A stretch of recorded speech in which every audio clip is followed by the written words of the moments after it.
Today on Community Watch, we'll be talking with Dr. Christopher Hall, biology professor at Berry College, who is an expert on immunology and vaccinations and knows a great deal about why we should be wearing masks.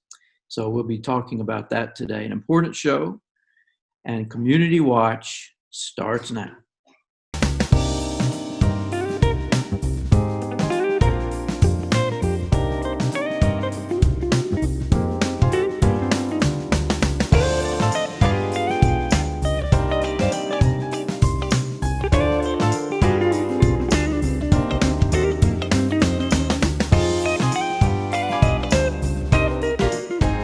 Welcome to Community Watch. Greg, how are you doing? It's good to see you.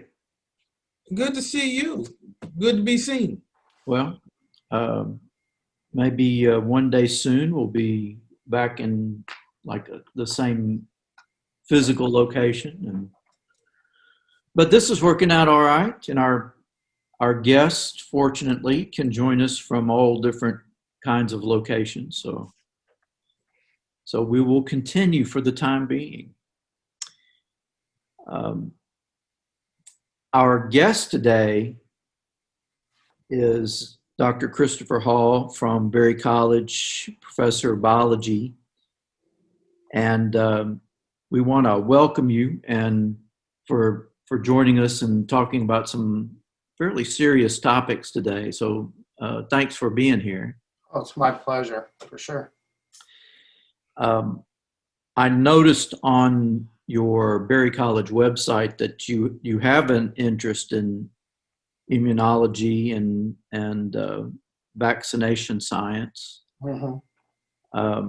which makes perfect sense from the information that I saw on a recent video you made through the Berry facilities. On masks. So it was particularly on masks. And I know there's been a great deal of disagreement and controversy, not only in our community, but certainly beyond it, on whether or not masks should be worn during this pandemic. Our City Commission tried to do a mask mandate, and I think they're planning to talk about it again. So at the time that we're taping the show, we're sort of in between those decisions, but a lot of our residents are very resistant to masks. And I don't know about you, Greg, but I've certainly heard several people that I consider intelligent folks who are arguing against wearing masks, against the need for, or even the safety of wearing masks. I'm not surprised. I mean, I guess when you say intelligent, that's debatable. But I even have a question about masks, the effectiveness, because nowadays I was just reading something the other day, Dr. Hall, and it was talking about the things, people are wearing, like some kind of stretch thing that covers your neck and your nose, how, because it's a stretchy material, whatever, it may not be as good as protecting as a regular face mask. So, I mean, there are a lot of questions. Of course. And because the markets will respond good, better, and different, you have a lot of stuff out here. So, yeah, I know I have a lot of questions about masks myself. Yeah, I think go ahead, Dr. Hall, please. I was going to say there's really two questions there. First of all is, do these masks work? Well, first of all, that's going to come down to the type of mask you're wearing. But more importantly is, remember the purpose of the mask is to really keep you from spreading the virus to other people. There is some reciprocal benefits of keeping you from breathing in other people's particulate, and we're talking about, water droplets or mucal droplets that contain virus. So the idea of the mask really is my mask protects you, your mask protects me. The idea being that if we could all cover up and keep spreading this virus to other people, then we can, hopefully break this cycle of transmission. As far as the material of the mask, yeah, there's a number of different materials that are used. People want to balance protection with, you would say, breathability. So sometimes they go too far. I've seen people wearing what they considered masks, but you could see right through it. I know that's offering little protection, right? I can see their mouth, I can see their teeth through the mask, I can see their nose through it. And remember, that's supposed to be preventing those droplets that you might cough or sneeze out, or in theory could breathe out, and keeps those from entering, the room or entering the atmosphere around you, and keeps them retained in the mask. And remember that mask, people have worried about themselves getting COVID from the mask, or getting, I saw another one with Legionella, some theory out there that somebody got Legionella from it. Well, if that bacteria or that virus is in your mask, you've already got it, right? You didn't, that mask did not give itself COVID. So this idea that people get viruses or they're getting COVID from their masks is very far-fetched. There's no evidence for that whatsoever. But again, material is important. You want to balance breathability. But at the same time, you got to remember what the job of that mask is. It's to keep you from expelling droplets. And there is some reciprocal protection, of course, keeping you from breathing in other people's. And these arguments that I hear that these masks don't protect me. Well, they're not as much to protect you as to protect people from you, because so many people are walking around asymptomatic. They're infected, but they don't show symptoms. So it's certainly conceivable that somebody comes on to your campus or my campus, they're infected, but we can't check for fever on them because they're asymptomatic. They're not displaying any symptoms. So having them wear masks is mandated on our campus is going to protect those people that are associating with somebody who might come on that could be infected. So again, there's a number of different materials. I'm not a big fan of these that I can see through. It's almost like, what's the point? But if you've got a cloth mask, usually about 3 layers thick, it's usually very breathable and offers, some significant level of protection. Now, the N95 masks you keep hearing about, of course, those are primarily reserved for healthcare workers. And those masks are up to 95% effective at basically keeping you from infecting other people. And you get some, again, reciprocal protection. But I don't think within the scientific community, there's very little disagreement that these masks do contribute significantly to preventing the spread, along with the washing of hands and, other preventive measures, hand sanitizer, things like that we can do. And it's not just individuals who have symptoms that need to wear masks. Oh, yeah. Yeah, you're absolutely correct. Are not a good way to judge. No. If you are displaying symptoms, you probably know you're sick, and you probably will self-quarantine or isolate. Hopefully, you're not just out walking around. But again, most people, you undergo a significant period of time, this latent period where you can transfer the virus, you can breathe it out, you can give it to other people, but you're completely asymptomatic. And a number of people are always symptomatic. They may never develop symptoms, but they can still spread it. And of course, that's who you really worry about, because they are not quarantining or isolating.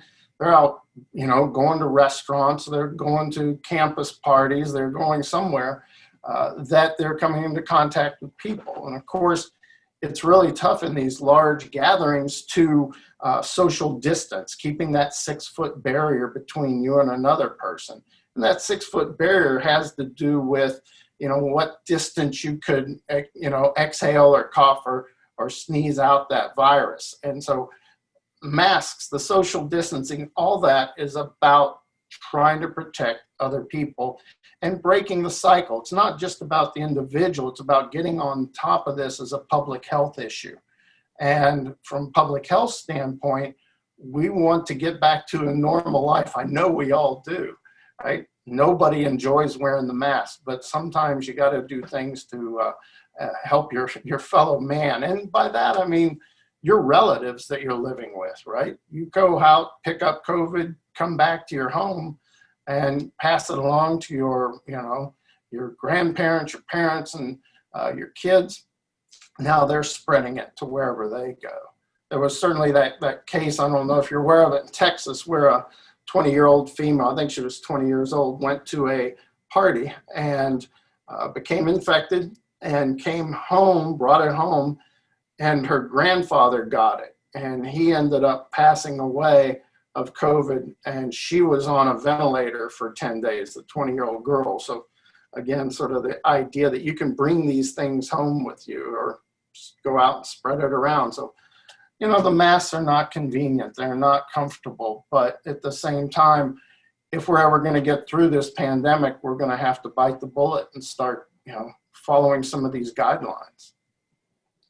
Now, one of the arguments that I've heard is the idea that the mask does damage to you from forcing you to breathe in your carbon dioxide and I guess you mentioned the Legionnaires thing, but I've heard, I guess, more general concerns that masks are just not healthy to wear. Yeah, I think one of the bases for those arguments, it's twofold. One is that you can't respire. You're not getting the CO2 out, and the CO2 is trapped behind the mask, and you're breathing CO2 in. I've never heard of anyone passing out from wearing the mask. If somebody's having trouble breathing in CO2, it's usually anxiety. You go and take a little walk away from people, take it off, get your breath back. But people in surgical suites have been wearing these masks for hours upon hours for years. I mean, this is a common thing in any hospital. They're wearing the N95 masks, which are, relatively protective. And so I would say that if those people can live and work under those high stress situations and surgery, and they're quite active, they're moving around, I would, I can't imagine that anyone's ever actually passed out from wearing a mask. Now, there's plenty of people, physicians have done studies where they put the mask on, then they get on a treadmill or a bike, right?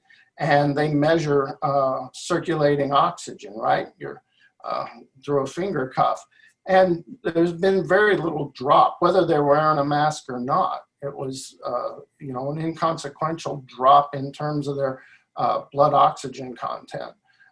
So I don't think there's any evidence out there to show that there's any real health danger from wearing the mask in terms of CO2 buildup behind the mask. Similar other, like they talk about, maybe you're picking up another infectious disease. Well, as I said a minute ago, that means you already had it. If it's in your mask, you just breathed it out into your mask and you're breathing it back in maybe, but you've already had it. I've not seen any evidence or any data that suggests that masks cause any sort of health issues at all. Dr. Hall. Yes, sir. Overall, what about mask cleanliness? Because I know now a lot of people are wearing washable masks, with moving away from the disposable mask. Is there some inherent risk, not from COVID, but other things, with just wearing a washable mask and not keeping it clean? Well, I'd say that, obviously it's always good to wash. If you've got a washable mask, wash it out every couple of days, right? Just some detergent, hot water, rinse it out. Viruses are pretty susceptible to heat and detergent. It breaks them down pretty quick. Bacteria the same way. So I would certainly recommend that. People are buying disposable masks. They're disposable. That's why you buy them. You don't necessarily want to keep those and use them for weeks on end. And again, if you've got a cloth one, and I've seen students on our campus have some very creative masks, but you know, I certainly suggest that anyone take those, wash them out in a sink with hot water, a little soap, dry them, and I think you're good to go. And remember, none of these are 100% protective. None of these measures are. As people could wear masks and might get infected, but you have reduced, one, the chance of you infecting somebody else significantly, and you've reduced the chance of you getting infected. We're getting into flu season now, and these masks will be, you know, effective against flu as well. So many people in other countries, if you see a picture of Tokyo, right, during rush hour, half those people are wearing masks around Tokyo. And, you know, there's not been any significant health consequences of doing that. As a matter of fact, I think they would argue, and I would argue, that they've benefited from that. And of course, you know, we would too here. We're just not used to being told what to do. So we have to make these suggestions, and some people listen, some people don't. But the longer it takes us to get on top of this pandemic, the longer we got to live with these issues that are not convenient, right? So I would just really encourage people to go ahead and wear the mask. You know, maintain your social distance, wash your hands. These are things that we should be doing anyway. And hopefully we can get beyond this. If we had initiated some of these things maybe early on and made wearing masks a little more acceptable, we might have been out the other side. We don't know. We're just speculating, but my guess is that we would have certainly have been in better shape. Doc, I think you're on mute, but we're gonna have to take a break right now, so we'll be right back with more Community Watch right after this. For 50 years, Georgia Highlands College has been a community that takes charge.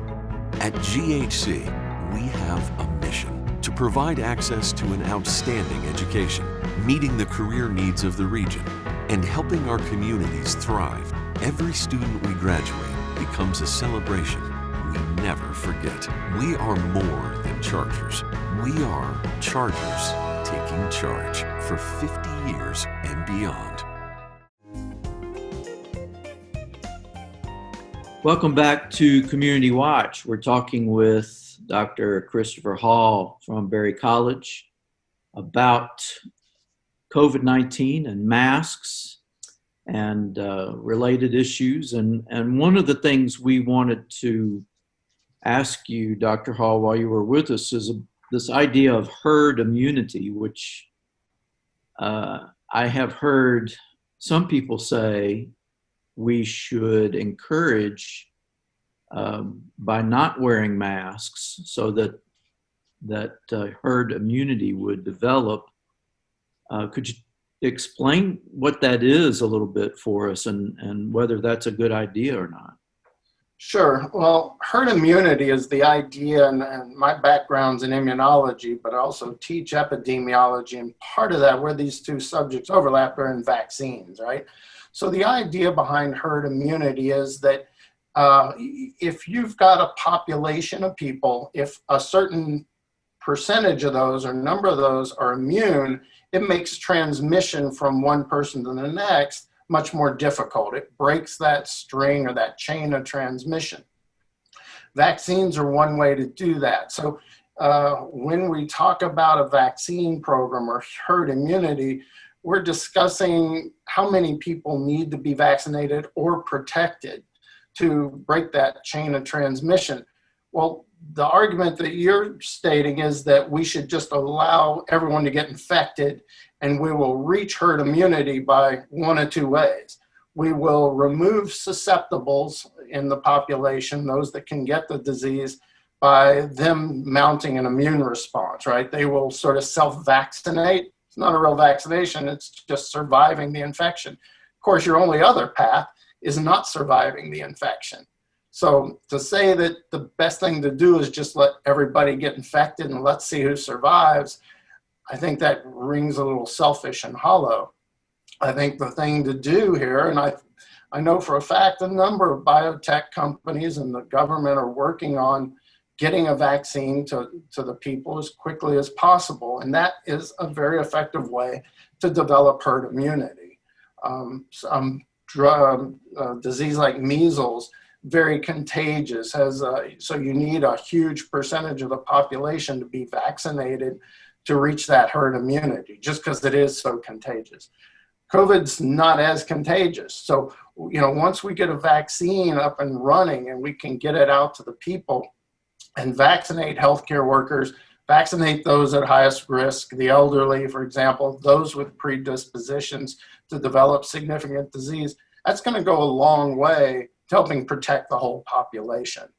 And of course, once we vaccinate those people, we can start, vaccinating groups that we would consider at high risk in terms of these pockets of high infection, whether they're college campuses.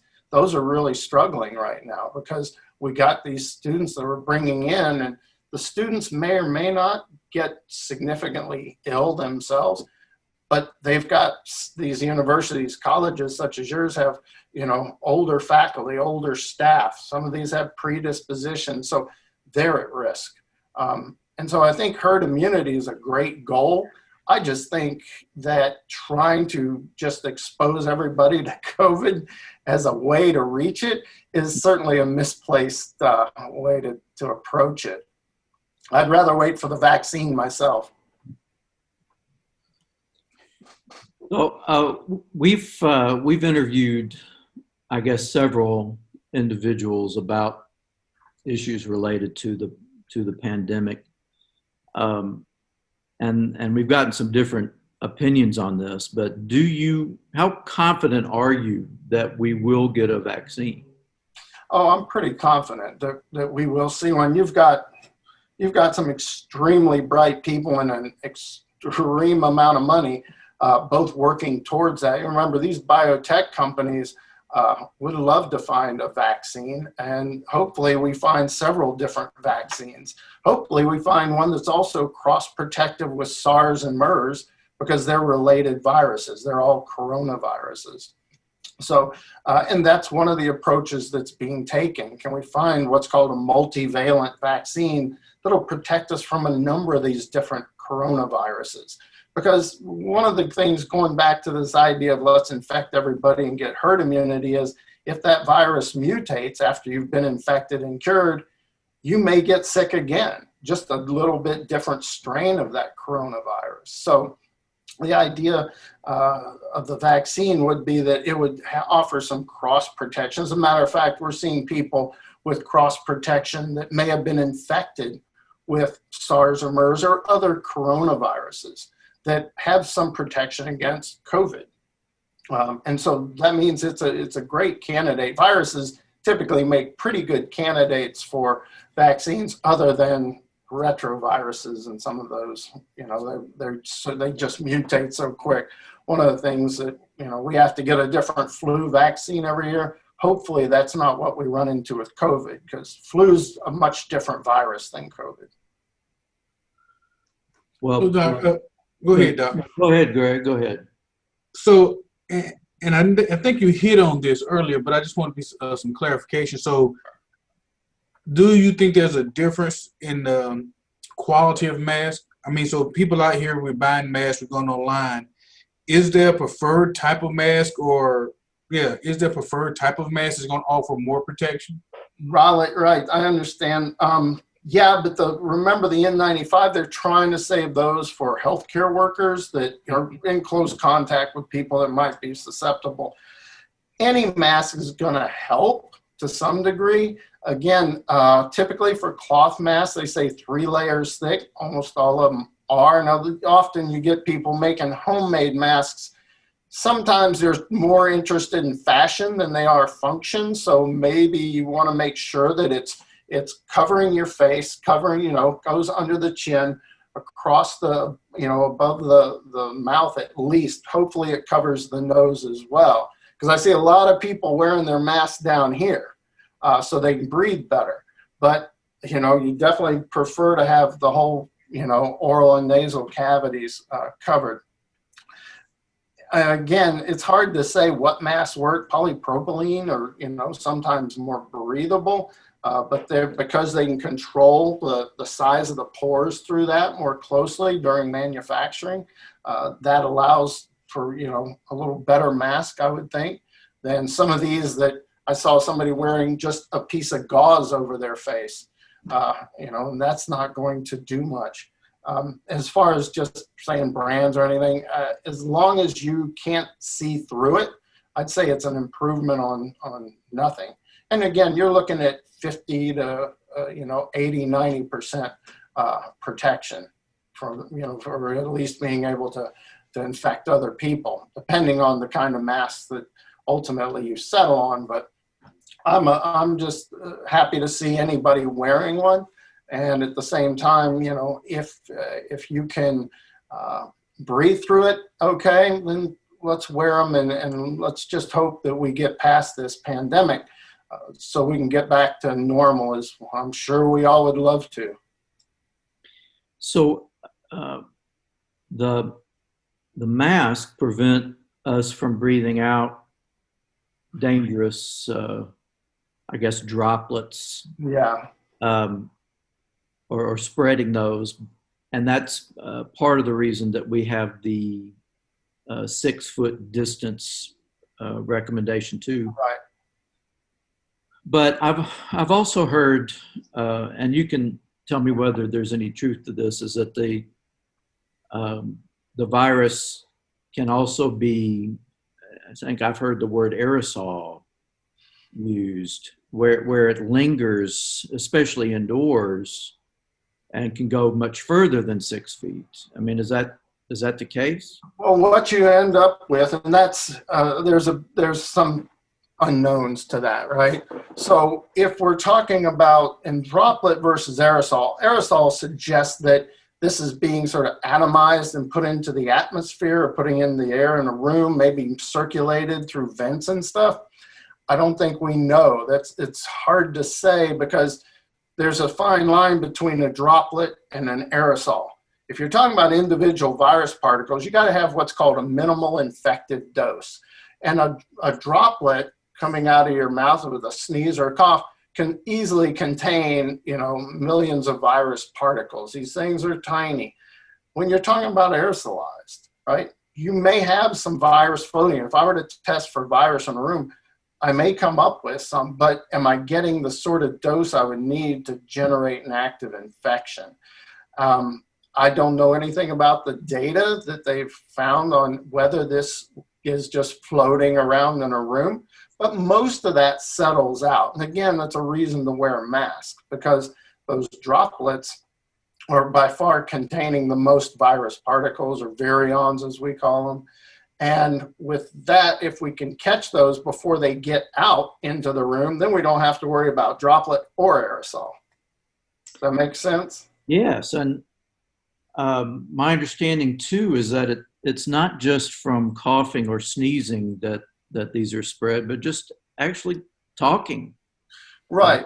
Well, when you talk, you think about the sort of guttural sounds we make. It's almost like a little cough, right? Something you say, or or if you start laughing, what are you doing? You're expelling these things, right? So it's not just the obvious symptoms of a cough or a sneeze.